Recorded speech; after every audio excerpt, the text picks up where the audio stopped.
Hello ladies and gentlemen, today we'll be talking about bike aerodynamics. First thing to understand about bike aerodynamics is basically about our body being resisted by air. Two things we have to focus on is velocity and frontal area. There are several ways to assess frontal area, but the main way to reduce it completely is by reducing the hip angle to 0. As you see, hip angle is that middle angle in this picture.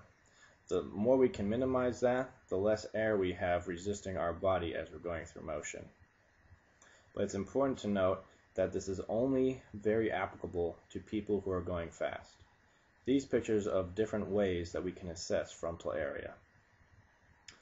The best aerodynamic position is arms on aero bars, body low, and crank arm parallel. However, these changes again only affect high-speed racers.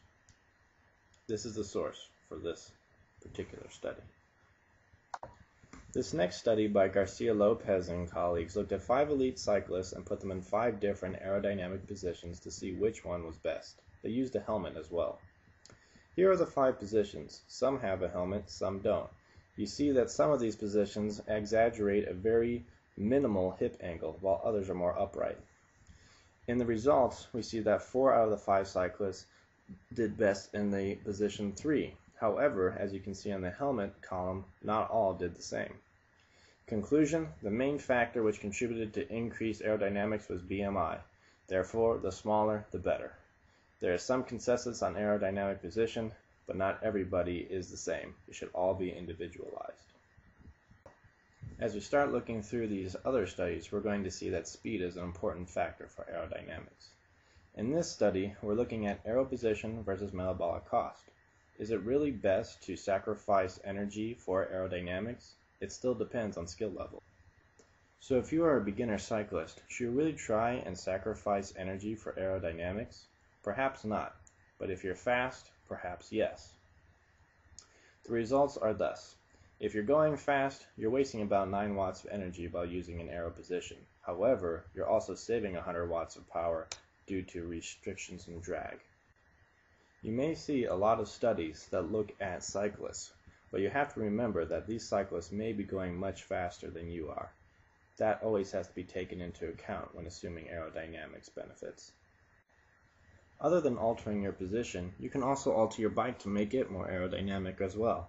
There are many things you can purchase additionally that will make your bike more aerodynamic.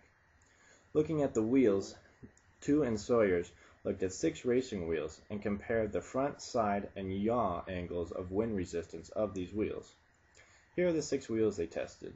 On the upper left is a standard wheel. On the lower right, you see a disc wheel, which doesn't allow any wear passing through its spokes. As the results showed, the drag forces on the standard wheel were far inferior to those of the race wheels. However, if you look at the disc wheel, it had a lot of instability when going at yaw and side wind resistance. But again, these bikes were tested at speeds of 30 miles per hour, much slower than the average cyclist. Therefore, the aerodynamic effect might not be as big as the study makes it sound to be. Therefore, it is important to note that for beginning cyclists, buying wheels might not be the first smart purchase when starting their cycling careers.